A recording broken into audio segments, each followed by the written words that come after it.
The best way to sort of describe China's change over the last 30 years is in one word, which would be speed.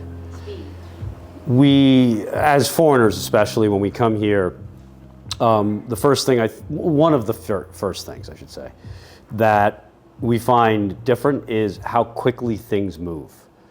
We're used to a certain pace, if you will, of life.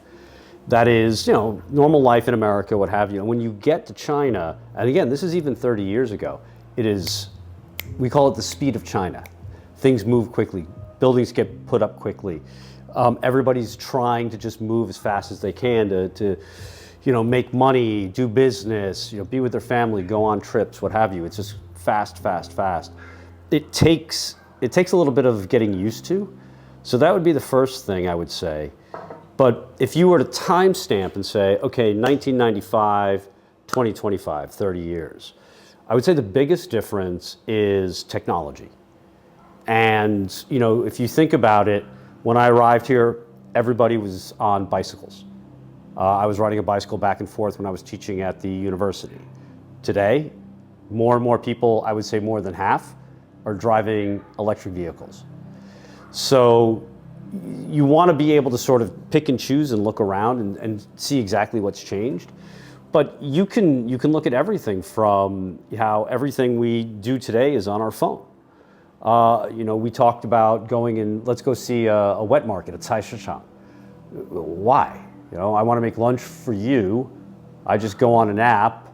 I tell the store what I want and it gets delivered here in 30 minutes. So again, it's speed, speed, speed, and combine that with technology. And I can't even begin to think what China's going to be like in the next 30 years. No, I don't think the Chinese, and again, I think it's important to be very specific and say Shanghainese here in Shanghai. If I travel anywhere else in China, outside of a first-tier city, a Beijing, a Guangzhou, a Shanghai, you're certainly going to get the points. 老外, 老外, 你看, 哎呦, 他可以说国语了. So you're going to get that in different parts of the country, but in Shanghai, quite frankly, nobody cares. Nobody cared 30 years ago. There was enough foreigners around. But ultimately, it's, I think, the interactions that you have with the Chinese that will define how they treat you. If you're there and you're trying to speak a little bit of Chinese, you're trying to be a little bit humble, you're trying to be understanding of the local culture, as I've said before, you're trying to be understanding that you're a guest in this country, you're going to be fine. The Chinese are some of the most lovely people in the world. They will go out of their way to try to help you.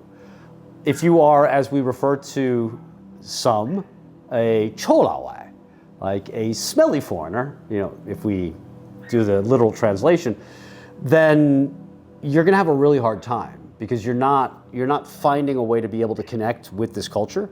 And the Chinese they're going to go out of their way not to make your life easy. I wouldn't say make it hard, but certainly not make it easy.